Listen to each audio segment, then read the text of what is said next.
Hi friends, welcome to our channel Chandra's kitchen. నేను ఈరోజు మీకు గుడ్డి ఉల్లికారంతో చేసి చూపిస్తానండి. చూసారా, ఎగ్స్ నేను బాయిల్ చేసుకుంటున్నాను. దీనిలో కొంచెం చిటికెడు సాల్ట్ వేసుకుందామండి. ఎప్పుడైనా బాయిల్ చేసుకునేటప్పుడు కొంచెం సాల్ట్ వేసుకోవాలి. నెక్స్ట్ థింగ్ ఏంటంటే, చిన్న టిప్ అండి, స్టీల్ గిన్నెల్లోనే మందపాటి గిన్నెలో కుక్ చేసుకోవాలి. ఎప్పుడైనా కూడా ఎగ్ మునిగేటట్టు వాటర్ వేసుకోవాలండి. అప్పుడు కానీ ఎగ్స్ బ్రేక్ అవ్వకుండా ఉంటాయి. ఇది కూడా చిన్న టిప్పే, మీరు కూడా అలానే చేయండి. చూసారా, నేను కూడా ఇప్పుడు ఫుల్ వాటర్ వేసేసానండి. ఎగ్స్ కూడా వేసుకునేటప్పుడు, బాయిల్ చేసుకునేటప్పుడు చక్కగా వాష్ చేసి వేసుకోండి. ఎందుకంటే దానిపైన ఏమైనా డస్ట్ అది ఉంటుంది కాబట్టి ఈ బ్రేక్ అయినప్పుడు లోపలికి వెళుతుంది. సో ఇప్పుడు మనం ఈ కుక్ అయ్యే వరకు వెయిట్ చేద్దాం. ఈ ఎగ్స్ బాయిల్ అయ్యేలోపు మనం ఇప్పుడు ఆనియన్స్ కట్ చేసుకుందామండి. సరే, నేను ఆనియన్స్ వాటర్లో వేసుకున్నాను. కొంచెం ఎక్కువే పడతాయండి, ఒక పావు కేజీ ఆనియన్స్ అయితే పడతాయి. ఇప్పుడు ఇలా మొత్తం ఫీల్ చేసి కట్ చేసేసుకుందాం ఆనియన్స్ని. ఎగ్స్ బాయిల్ అవుతున్నాయండి, ఇంకొక 1 మినిట్ ఉంచుతాము. ఈలోపు మనము ఆనియన్స్ గ్రైండ్ చేసుకుందామండి. మసాలాకి ఆనియన్స్ కట్ చేసి పెట్టుకున్నానండి. ఇలా ఒక మిక్సీ జార్ తీసుకొని ఫస్ట్ మనం జీరా వేసుకుందామండి. నెక్స్ట్ చిటికెడు పసుపు, నెక్స్ట్ సాల్ట్,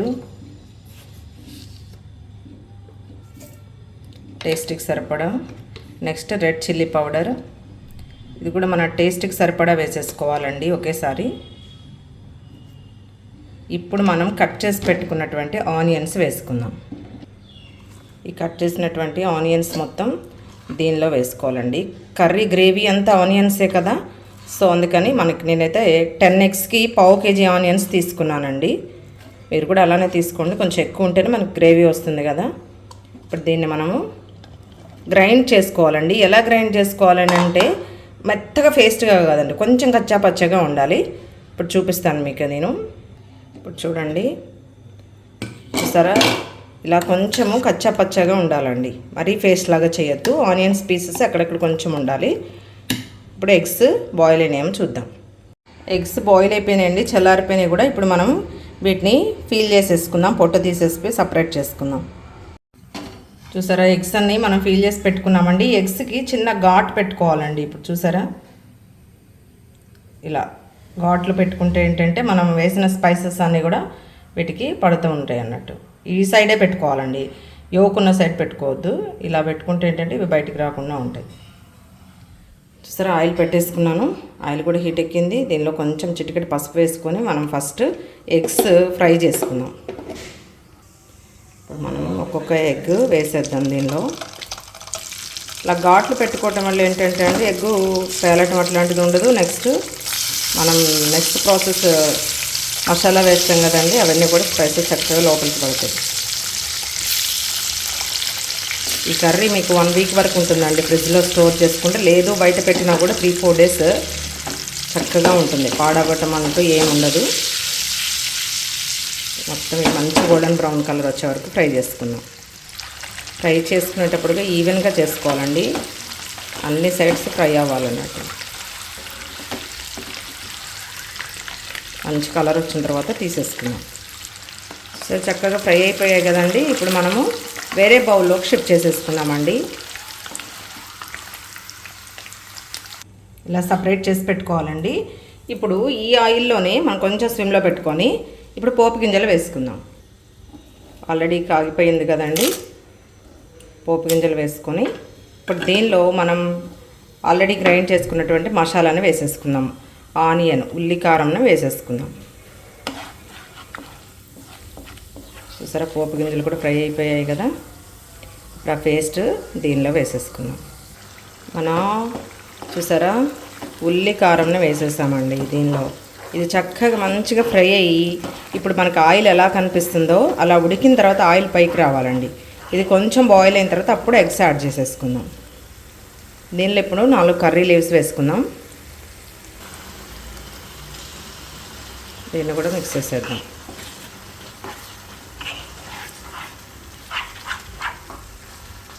ఇప్పుడు ఒక 1 మినిట్ మూత పెట్టేసి ఫ్రై అవనిద్దాం. ఇప్పుడు మూత పెట్టేసుకుందామండి. ఇప్పుడు ఒకసారి మూత తీసి చూద్దాం. చూసారా, ఫ్రై అవుతుంది. ఇది అంటే పచ్చి ఆనియన్స్ కదండి, కంప్లీట్గా ఫ్రై అయ్యే వరకు వెయిట్ చేయాల్సిందే మనము. చూసారా, పొగ వచ్చేస్తుంది మూత తీయంగానే. ఇదంతా ఇంకొంచెం ఫ్రై అవ్వాలండి, ఇంకొంచెం మగ్గితే అప్పుడు మనకి ఆయిల్ మొత్తం పైకి వచ్చేస్తుంది. ఇప్పుడు మనం దీంట్లో ఎగ్స్ ఆల్రెడీ చేసి పెట్టుకున్నాం కదండి, ఆ ఎగ్స్ వేసుకునే ముందు 1/2 tablespoon ginger garlic paste వేసుకుందాం. ఒక 1/2 టేబుల్ స్పూన్ వేసుకుందామండి. దీన్ని కూడా మొత్తం మిక్స్ చేసేసేసి ఇది కూడా కొంచెం మంచిగా ఫ్రై అవ్వాలండి. ఈ పచ్చివాసన, అల్లం పచ్చివాసన పోయిన తర్వాత ఎగ్స్ యాడ్ చేసుకుందాం.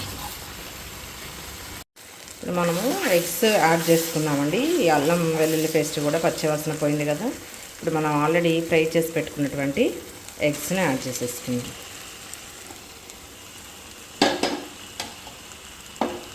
దీన్ని కూడా మిక్స్ చేసేసి, ఇది డ్రైలానే ఉంటుందండి కర్రీ, అంటే లిక్విడ్గా ఉండదు, గ్రేవీ కర్రీ కాదు. కొంచెం ఫ్రై అవ్వాలి. ఇది ఈ స్పైసెస్ అంతా ఎగ్కి పట్టాలి కాబట్టి ఆయిల్ పైకి వచ్చే వరకు ఒక 2-3 మినిట్స్ ఫ్రై చేద్దాం. మొత్తం మిక్స్ చేసేసుకున్నాం కదండి. ఇప్పుడు మూత పెట్టేద్దాం. నెక్స్ట్ థింగ్ ఏంటంటేనండి, ఇప్పుడు కమింగ్ సూన్ ఎగ్జామ్స్ వస్తున్నాయి కదండి పిల్లలకి, 10th ఇంటర్మీడియట్. వాళ్ళకి ఏదైతే ఫుడ్ ఇష్టమో అది చేసి పెట్టండి. ఎందుకంటే ఆల్రెడీ వాళ్ళు టెన్షన్స్లో ఉంటారు కాబట్టి ఇది కొంచెం మన ఇష్టం లేని ఫుడ్ పెడితే దాని మీదే ఉంటుందండి. ఫుడ్ తినడమే కష్టం వాళ్ళు, ఎందుకంటే ఆ టెన్షన్లో ఎక్కువ కూడా తినలేరు. సో వాళ్ళకి ఏదైతే ఇంట్రెస్టో బ్రేక్ఫాస్ట్, లంచ్, డిన్నరు మీకు యాజ్ ఏ మదర్కి తెలిసి ఉంటుంది కాబట్టి చక్కగా ప్రిపేర్ చేసి వాళ్ళకి నచ్చింది పెట్టండి. రిస్ట్రిక్షన్స్ లేకుండా హ్యాపీగా ఉంటారండి. ఇంకొక 1 మినిట్ ఇది ఫ్రై అవ్వనిద్దాం. ఒకసారి చూద్దామండి. కర్రీ కంప్లీట్ అయిపోయింది. ఎస్, చూసారా చక్కగా ఆయిల్ పైకి వచ్చేసింది కదండి. మన కర్రీ కంప్లీటెడ్. మీరు కూడా ఇలానే ట్రై చేయండి. చూసారా, ఎగ్ ఉల్లి కారం అండి, చాలా బాగుంటుంది టేస్ట్. ఇది నిల్వ కూడా ఉంటుంది 1 వీక్ వరకు మీరు ఫ్రిడ్జ్లో కనుక పెట్టుకున్నట్టయితే. లేదు బయట పెట్టినా కూడా 3-4 డేస్ ఉంటుందండి, ఎందుకంటే ఎక్కువ మనం వాటర్ ఏం టచ్ చేయలేదు కాబట్టి. చూసారా. Thank you friends, thank you for watching my channel. Please like, share, subscribe.